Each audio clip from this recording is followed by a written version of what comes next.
The twin moons of Nexer Prime hung low in the dark sky as a group of young Velthari soldiers gathered around a thermal fire on the edge of their training camp. Their blue-scaled faces glowed orange in the flickering light, and their wide yellow eyes reflected the dancing flames like mirrors. They had just finished their basic military training, and tomorrow they would receive their first real assignments to different ships and outposts across the galaxy.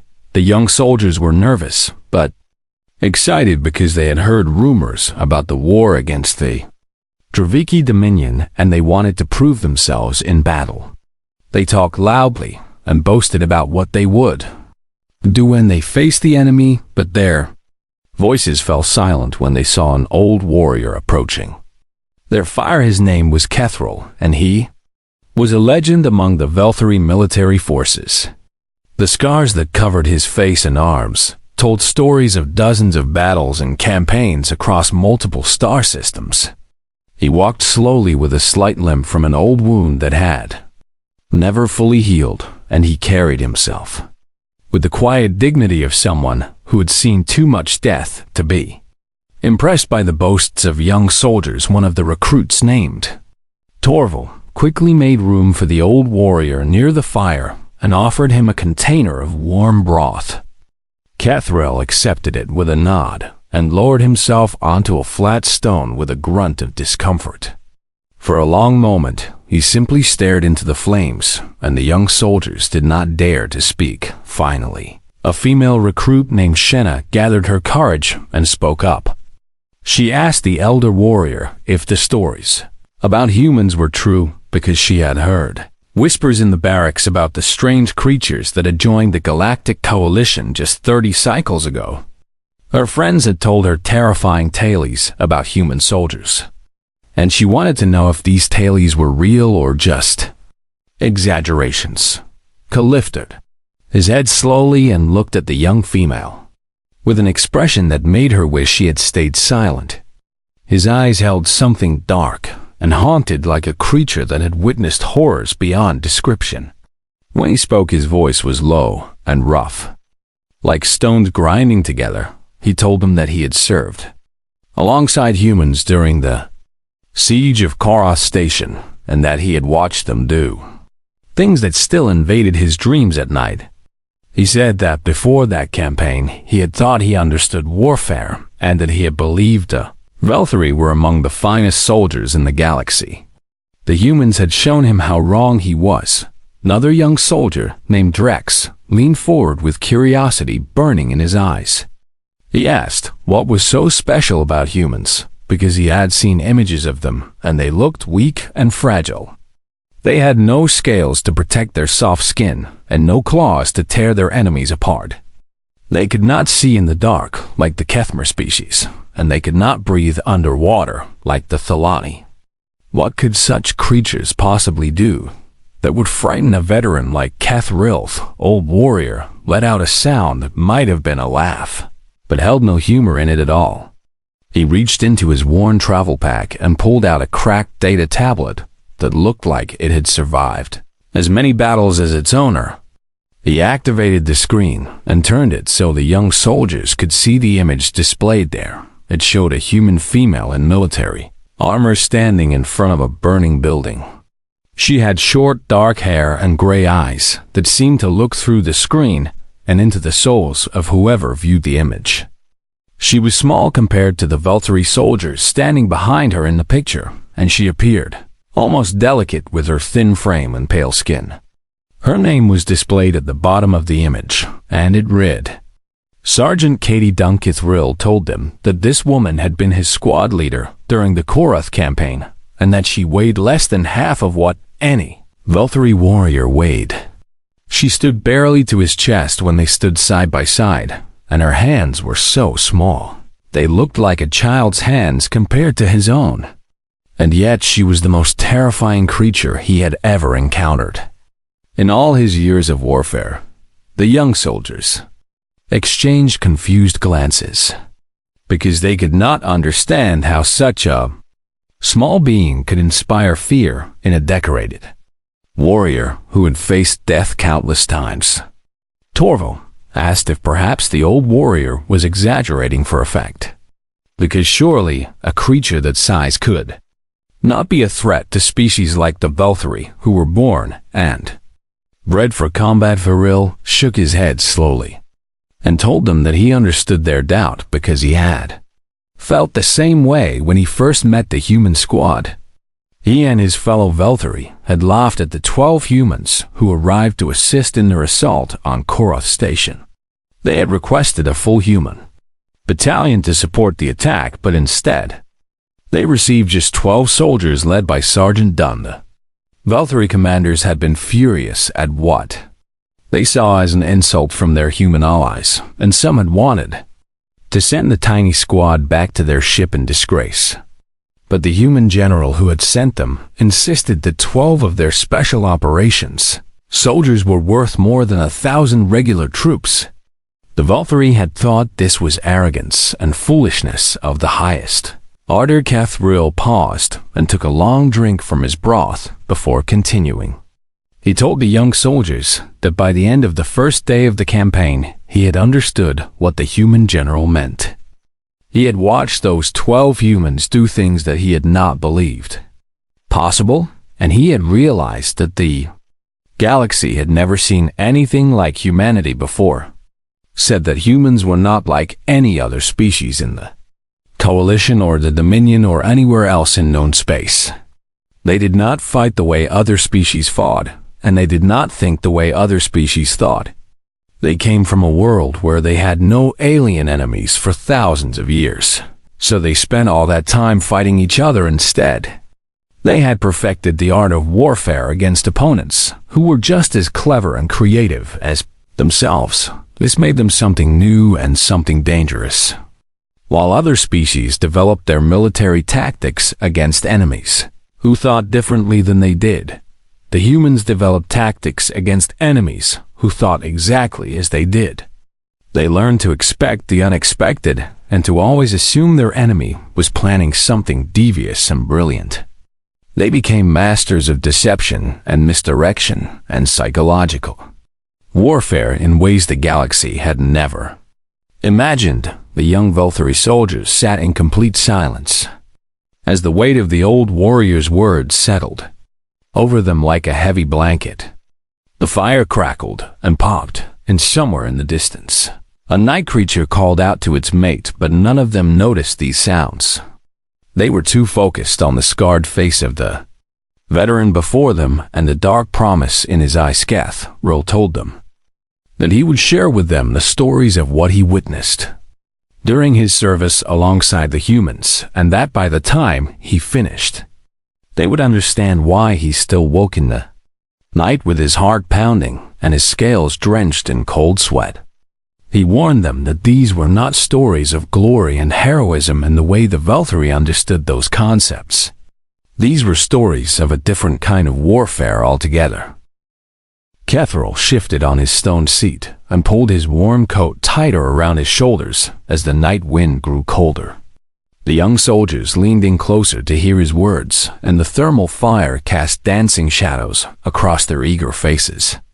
He began to tell them about the first day of the assault on Koroth Station and how everything the Velthari knew about warfare changed. In a single morning, Koroth Station was a massive military outpost built into the side of an asteroid that controlled a vital shipping lane between 3 star systems. The Dereviki Dominion had captured it 6 months earlier and used it as a base to raid Coalition supply convoys and attack civilian transports. The station was heavily fortified with energy shields and weapons, platforms and sensors that could detect any ship approaching from any direction. Over 3,000 Dereviki warriors defended the station, and they had spent months preparing for the inevitable counterattack. Coalition assembled a strike force of 2,000 Velthari infantry soldiers, supported by armor divisions and air support squadrons. This was the largest ground assault the Velthari had attempted in over a decade, and their commanders were confident of victory, despite the strong enemy defenses. The 12 humans were assigned to Kethril's company as a support element. though no one really expected them to contribute anything meaningful to the battle. The assault began at dawn when the asteroid rotated to position the main gates facing the HFY Coalition fleet. The Velthary soldiers charged across the rocky surface in their environmental suits with their weapons blazing and their war cries echoing through their communication channels. The first wave hit the outer defenses like a blue-scaled tide crashing against a steel cliff. The Draveki were ready for them, and their defensive fire was devastating beyond anything the Velthary had anticipated. Energy beams cut through infantry ranks and exploded armor vehicles into fragments of burning metal. The Velthary soldiers were brave and determined, but bravery meant nothing against entrenched positions with overlapping fields of fire. Within the first hour, over 400 warriors lay dead on the asteroid surface, and the coalition forces had not even reached the outer wall. Real remembered crouching behind a rock formation with the survivors of his platoon as plasma bolts screamed overhead. Their commanding officer had been killed in the first charge, and no one knew what to do. The communication channels were filled with screaming and confusion and calls for retreat. It seemed like the entire assault was falling apart around them. That was when Sergeant Katie Dunn appeared beside him like a ghost. She was calm and quiet, and her gray eyes swept across the battlefield with an expression of cold calculation that Kethral had never seen before. She did not look afraid or worried or even particularly concerned about the disaster unfolding around her. She looked like someone solving a puzzle in her mind. She asked Kethral how long his platoon could keep the Draveki focused on the main gate, and he told her they could probably hold for another 2 hours if they were careful and lucky. She nodded once and told him that 2 hours would be enough before she disappeared back into the chaos of the battlefield. As quickly as she had Araved, Kithro learned later what the humans had done while the Velthary were dying at the main gate. The 12 human soldiers had circled around the asteroid through a region of unstable terrain that the Velthary scouts had declared impassable. The ground there was riddled with crevasses and loose rock and pockets of toxic gas that leaked from deep within the asteroid. Any Velthary squad that attempted that route would have lost half their number before getting halfway through. The humans lost no one, and they moved through that deadly terrain faster than anyone thought possible. They climbed vertical cliff faces in near-zero gravity using nothing but their gloved hands and the small tools on their belts. They crossed chasms by leaping distances that should have sent them floating off into space. They held their breath through toxic gas clouds that would have killed a Velthary in seconds. When they reached the back of the station, they found an entrance that the Draveki had not bothered to guard because it was a waste disposal shaft barely wide enough for a single human to crawl through. The shaft led deep into the station through kilometers of pipes, filled with biological waste and chemical runoff, and things that Kethral refused to describe in detail. The smell alone would have incapacitated most species, but the humans wrapped cloth around their faces and kept moving.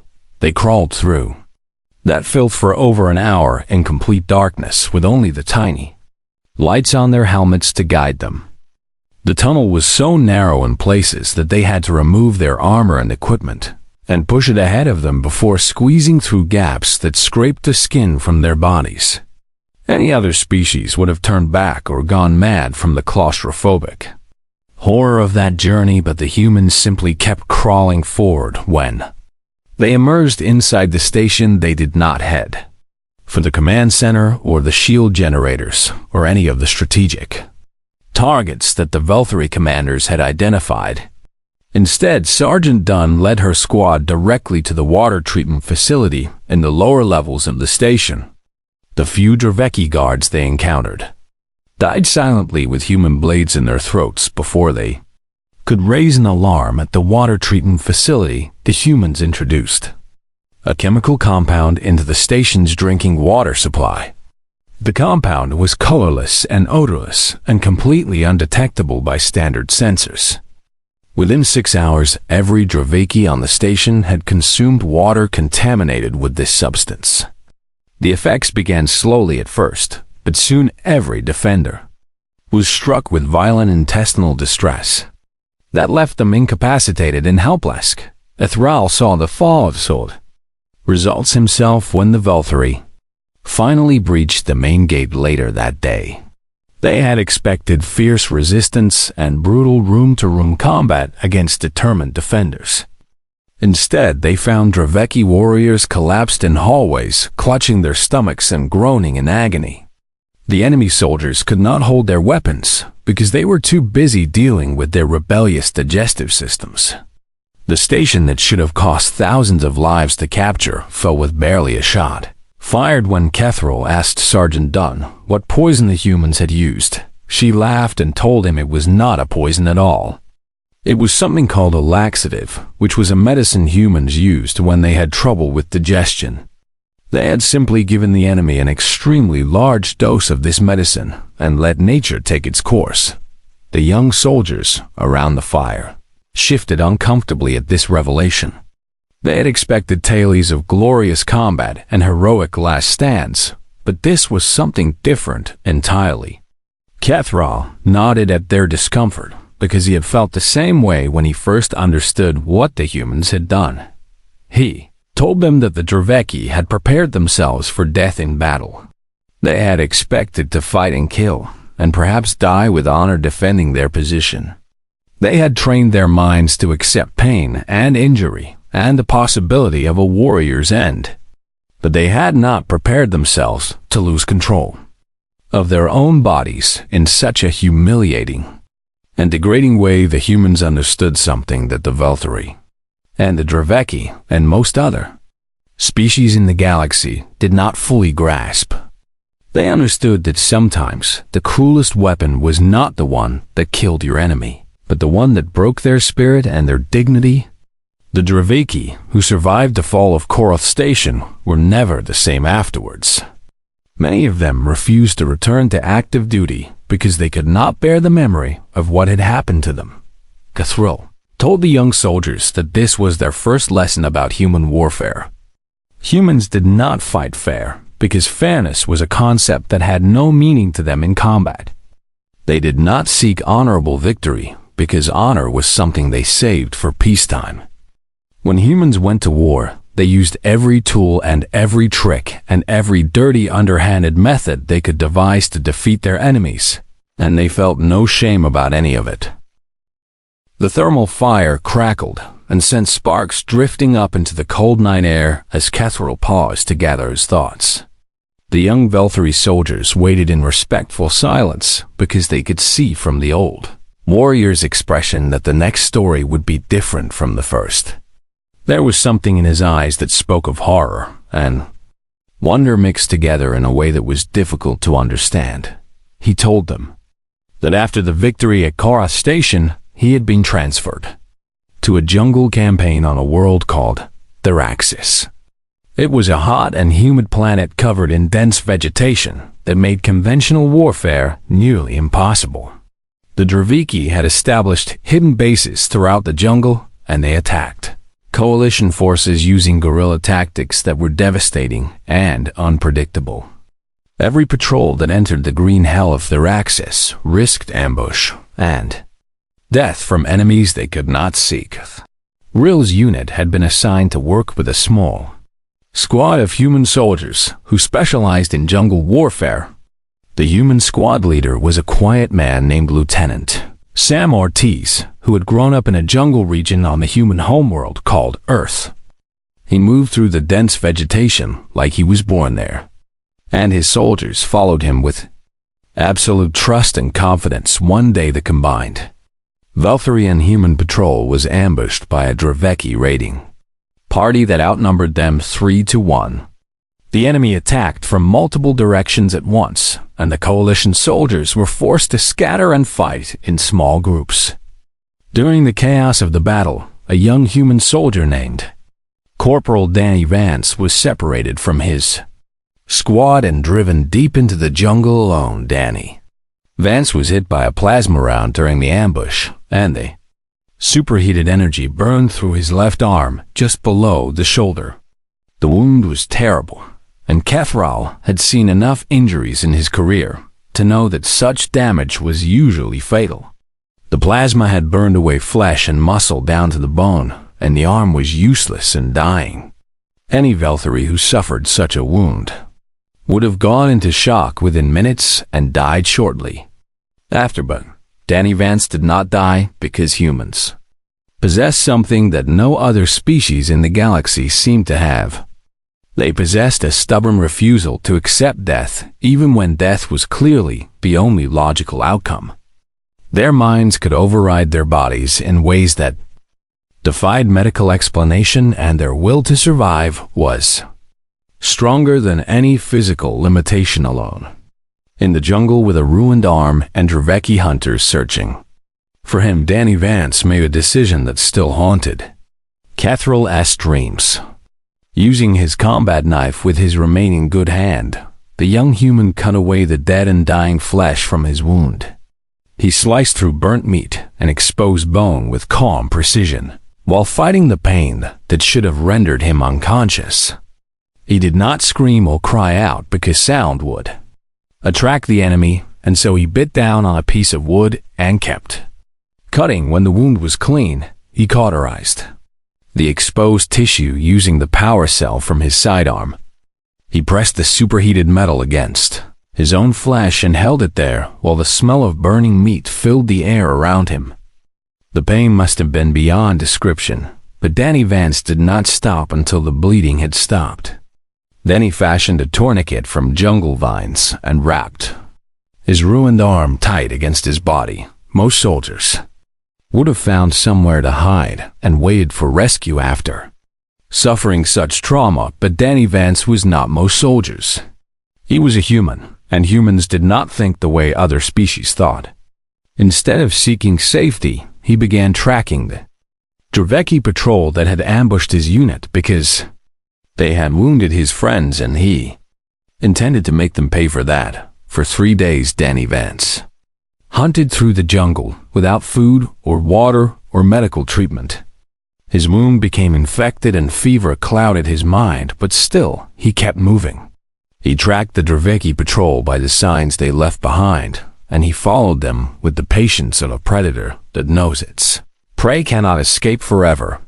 The jungle that should have killed him became his ally because he understood how to use its shadows and sounds to mask his approach. On the morning of the second day, he found them making camp in a small clearing. There were 12 Draveki warriors armed and alert and watching the jungle for any sign of pursuit. Danny Vance was a single wounded human with one working arm and a knife and a sidearm, with barely enough charge for 3 shots.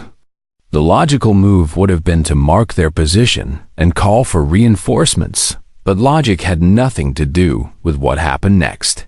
He killed 4 of them before they even knew he was there. The first 2 died with his knife in their throats, and the third and fourth fell to perfectly placed shots from his sidearm. The remaining 8 scattered into the jungle in panic because they could not understand what was happening. They were elite warriors who had fought dozens of campaigns, but they had never faced anything like the blood-soaked apparition that emerged from the shadows. For the next 2 days, Danny Vance hunted them down one by one. He tracked them through the jungle and killed them with traps and ambush and brutal close-quarters combat that left the jungle floor stained with purple Draveki blood.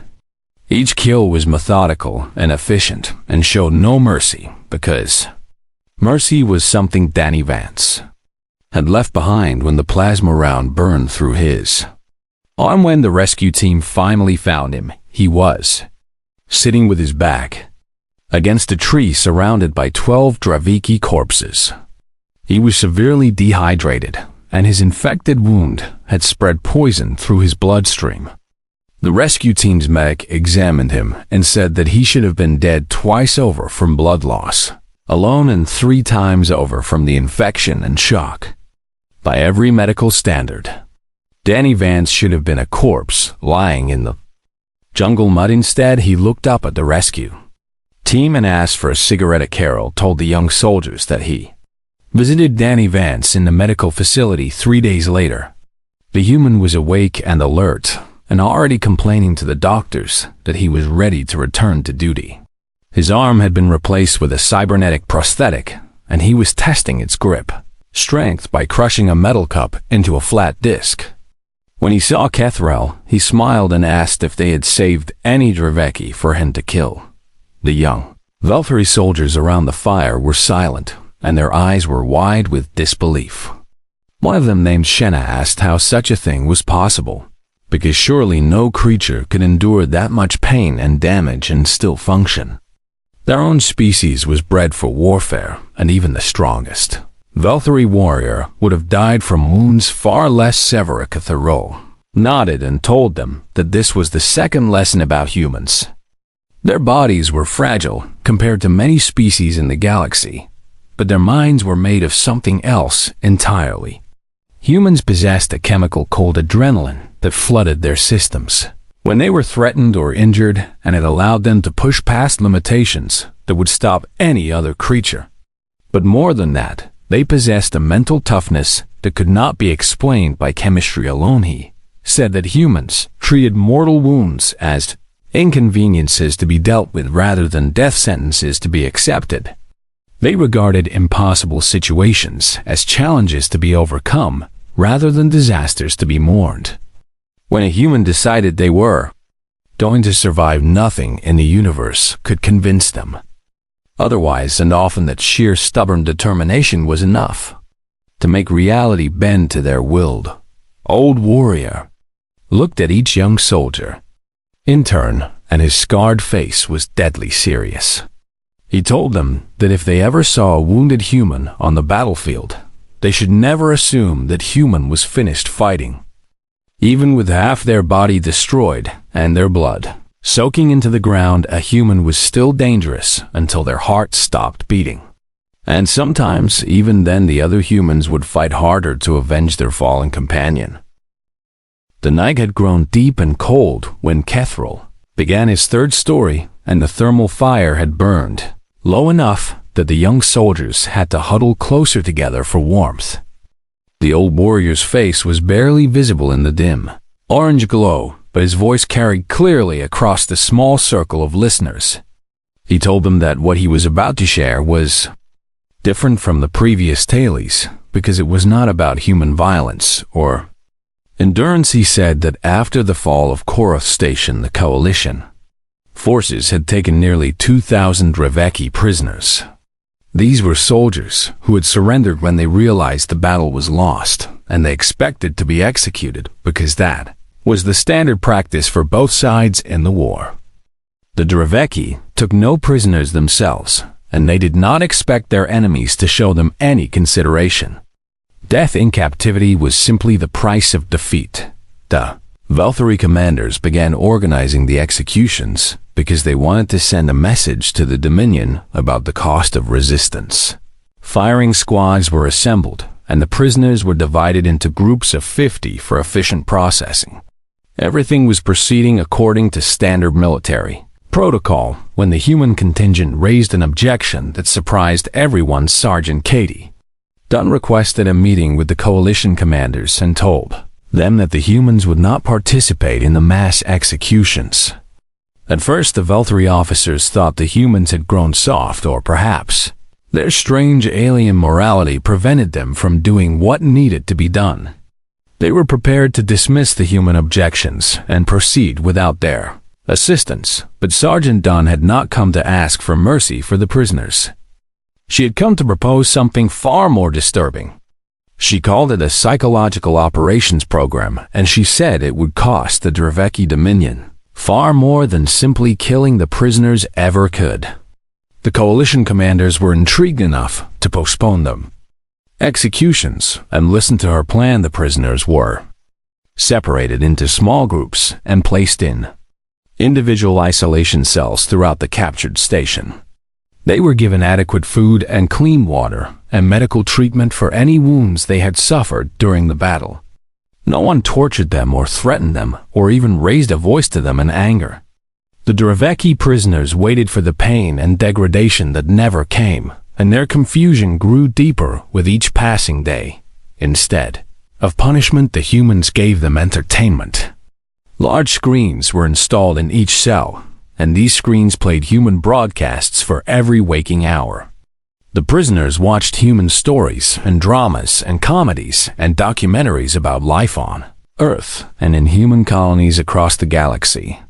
At first, they refused to look at the screens, but there was nothing else to do in their cells, and eventually curiosity overcame their resistance. The programs were carefully selected by human psychological experts who understood how stories could change the way a mind worked.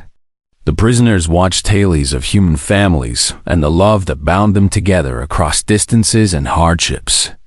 They saw comedies that made them laugh, despite their determination to remain cold and hostile. They witnessed dramas about sacrifice and friendship, and the struggle to find meaning in a chaotic universe. Over the weeks, the prisoners began to learn the human language, because it was the only stimulation available to them.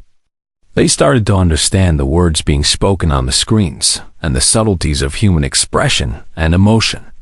Some of them began talking back to the characters in the stories and cheering when heroes triumphed and weeping when tragedies unfolded.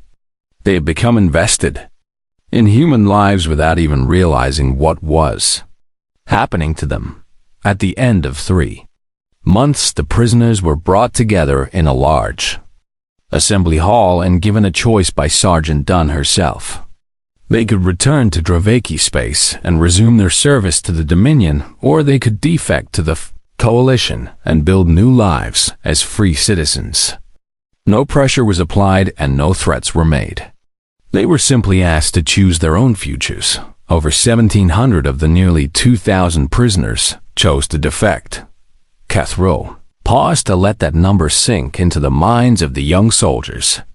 1,700 Draveki warriors who had been ready to die for their empire now refused to return to it. They had been shown a different way to live, and they could not unsee what they had seen or unfeel what they had felt. The Dominion lost those soldiers as completely as if they had been killed. But it was worse than death, because those soldiers still existed, and their defection was proof that the Dominion way was not the only way. The young Velthari named Torval spoke up with uncertainty in his voice. He said that this seemed like a kind thing to do rather than a cruel thing, and he did not understand why the old warrior had called it the cruelty of human mercy. Surely showing kindness to prisoners and giving them a choice was more honorable than simply executing them. Kath Rill shook his head and told the young soldier that he did not yet understand what the humans had truly done. The Draveki who were executed would have died as heroes to their people. Their names would have been honored, and their families would have received compensation, and their sacrifices would have inspired other Draveki to fight harder against the Coalition. Death in battle was a clean and final thing that served the Empire even in defeat, but the humans had not given those prisoners a clean death. Instead, they had planted seeds of doubt in their minds that would grow and spread like a disease. Those 1,700 defectors returned to worlds within Coalition space and told stories about human kindness and human culture and human ways of living. Their stories reached other Draveki through underground channels and hidden communications, and slowly the certainty of the Dominion cause began to crack. More importantly, the 300 prisoners who chose to return to the Dominion carried those same seeds with them. They had seen what the humans could offer, and even if they rejected it consciously, their minds had been changed forever. They would never fight with the same conviction again, because part of them would always wonder if their enemies were truly evil or simply different. That doubt would spread to their comrades and their subordinates, and eventually even to their commander. Skath Rill told the young soldiers that humans called this strategy winning hearts and minds, and it was perhaps the most devastating form of warfare ever devised. It did not seek to destroy the enemy's body, but to transform the enemy's soul. It turned fierce opponents into reluctant participants and shattered the unity that held enemy forces together. A dead enemy was gone forever, but a converted enemy became a weapon against their own former allies. He said that the humans had learned this strategy through thousands of years of fighting each other. They had discovered that killing was easy, but truly defeating an ideology required something more subtle and more terrible. They had perfected the art of making their enemies not want to fight them anymore, and this was a power that no amount of military strength could match. The young Velthari soldiers sat in uncomfortable silence because they had been raised to believe that warfare was about courage and strength and the willingness to die for their people. The idea that kindness could be a weapon and mercy could be cruelty was something their minds struggled to accept. But they could not deny the effectiveness of what Kethril had described. The old warrior told them that this was their third lesson about human warfare. Humans understood that the most complete victory was one where your enemy stopped being your enemy, without you having to kill them. They were patient enough to spend months or years working towards such victories, because they knew that the results would last far longer than any battlefield triumph. And they felt no guilt about manipulating the minds and emotions of their prisoners, because they believed they were offering something better than what the Dominion provided. He warned the young soldiers to remember this lesson when they served alongside human allies. The smiles and friendliness and easy companionship that humans offered were genuine, but they were also part of how humans conquered without fighting. Every human friendship was an invitation to see the universe through human eyes, and once you accepted that invitation, you would never see things quite the same way again. This was not necessarily a bad thing, but it was something every coalition soldier should understand. The humans did not conquer worlds with armies alone. They conquered hearts and minds one person at a time, and they were very, very good at it. The first pale light of dawn was beginning to color the horizon when Kethril finished his final story, and the young Velthari soldiers looked exhausted, but none of them had moved or fallen asleep during the long night. Their eyes were different now than they had been when the old warrior first sat down beside their fire. The eager excitement and youthful arrogance had been replaced by something more thoughtful, and perhaps a little frightened. The thermal fire had burned down to glowing embers that pulsed with fading heat, and the cold morning air raised bumps on the exposed skin between the soldiers' scales. Kethril rose slowly from his stone seat, and his old joints protested the movement with creaks and pops that seemed very loud in the quiet dawn. He stood looking down at the young soldiers for a long moment before he spoke. He told them that he had shared these stories not to frighten them, although he suspected they were frightened nonetheless. He had told them because they needed to understand what it truly meant to have humans as allies in the war against the Draviki Dominion. The humans were not simply another species fighting alongside the coalition forces. They were something entirely new in the galaxy, and every soldier who served with them needed to understand their nature. He said that humans were not the strongest species among the coalition members, because the Gorath could crush a human with one hand. They were not the fastest, because the Kethmer could outrun a human without effort. They were not the most numerous, because a dozen species had larger populations, and they were not the most technologically advanced, because several races had been traveling between stars while humans were still learning to make fire. But humans possessed something that none of these other species could match. They were the most adaptable creatures the galaxy had ever seen, and they could survive and thrive in conditions that would destroy any other intelligent life. They were the most stubborn beings in existence, and they refused to accept defeat, even when defeat was the only logical outcome. And they were the most creative species when it came to finding new and terrible ways to destroy their enemies, told the young soldiers that for 15,000 years, humanity was alone on their world without any alien contact. They had no external enemies to unite them, so they spent all those millennia fighting among themselves. Nation against nation and tribe against tribe and brother against brother for generation after generation without end. They developed their weapons and tactics against opponents who thought exactly as they did and were just as clever and ruthless as themselves by the time they reached the stars and made contact with other species they had already perfected, forms of warfare that the galaxy had never imagined. They had biological weapons and chemical weapons and psychological weapons and economic weapons. They had strategies for destroying enemies without ever firing a shot, and they had methods for breaking the will of entire populations.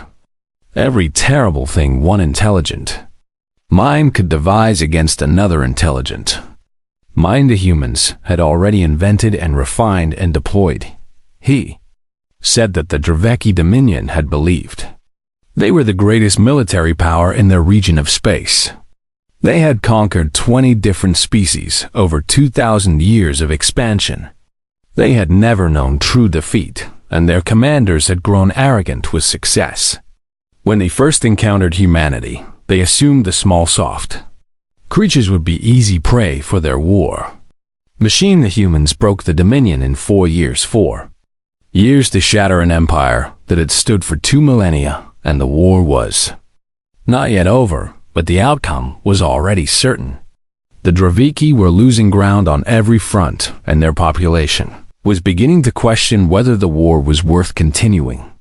Their allies were abandoning them, and their economy was collapsing, and their once proud military was bleeding soldiers to death, and defection in equal measure. The young soldier named Shenna asked in a quiet voice what the humans would do when the war was over. She wanted to know if they would turn their terrible abilities against the coalition once the common enemy was defeated. It was a question that had clearly been troubling her since the old warrior began his stories, and their fear was obvious in her voice. Kazrel considered the question carefully before he answered. He told her that he had thought about this many times over the years, and he had come to believe that humans did not want to conquer the galaxy. They had joined the coalition because they genuinely wanted peace and prosperity for all species. Their friendship and their laughter and their offers of alliance were sincere expressions of how they wanted to relate to other intelligent beings, but he warned her never to forget what humans were capable of when they felt threatened or when those they loved were in danger. The same species that offered kindness to prisoners and mercy to defeated enemies could also burn entire worlds to ash if they believed it was necessary. They were capable of love and compassion beyond what most species could imagine, but they were equally capable of hatred and destruction. On a scale the galaxy had never seen, he told the young soldiers to be grateful that humans had chosen to be allies rather than enemies. He told them to cherish the friendships they would form with human soldiers, because those friendships would be genuine and valuable. But he also told them to never give humans a reason to see them as threats, because once a human decided you were their enemy, they would not stop until one of you was dead. And he had never met a human who died first. The sound of engines drew everyone's attention to the sky, where a human transport ship was descending toward the base. Its sleek gray hull caught the morning light, and its engines roared like the voice of some great predatory beast. The ship landed at the far end of the training facility, and its boarding ramp lowered to reveal a squad of human soldiers who began unloading equipment and supplies. The young Velthari soldiers watched the humans work, and for the first time they really saw them. They saw the efficiency of their movements and the quiet communication between squad members, and the way they were constantly aware of their surroundings. They saw creatures who looked fragile, but who carried themselves with the easy confidence of apex predators. They saw beings who smiled and joked with each other, while their eyes missed nothing. Kithriel put a scarred hand on the shoulder of the young soldier nearest to him. He told them all to remember what he had shared during this long night. He said that in the coming days and weeks, they would serve alongside humans, and they would see many things that confused them or frightened them, or made them question everything they believed about warfare. When those moments came, they should remember his stories, and they should remember his warning. He began walking toward the base with slow, measured steps, and his limp was more pronounced after sitting through the cold night. The young soldiers watched him go, and they did not speak because there was nothing to say. They had asked for stories of glory and heroism, and instead they had received something far more valuable. They had received the truth about humanity, and that truth would shape how they saw the galaxy. For the rest of their lives, the human transport ship finished unloading, and its engines roared. Again, as it lifted off to return to orbit, one of the human soldiers noticed a group of young Velthari watching and raised a hand in a friendly wave. The gesture was warm and welcoming and completely genuine. The young soldiers waved back, but their movements were hesitant because they now understood something they had not understood before. They understood that the friendly human waving at them was the product of 15,000 years of warfare against beings just as clever and creative as themselves. They understood that behind that warm smile was a mind that had inherited knowledge of every terrible thing one intelligent creature could do to another. They were looking at the most dangerous species the galaxy had ever produced. And that species was smiling at them and offering friendship. It was a wonderful thing and a terrifying thing all at once. The young soldiers would spend their careers trying to reconcile those two feelings, and they would never fully succeed. Somewhere behind them, old Kethriel disappeared into the base to find breakfast and rest. He had done his duty by sharing his stories, and now the young ones would have to make their own choices. He hoped they would choose wisely, because the galaxy was changing, and humanity was at the center of that change. Whether that change would be for better or worse depended on choices that had not yet been made by beings who had not yet been born. Twin moons of Nexar Prime faded into the brightening sky as the new day began.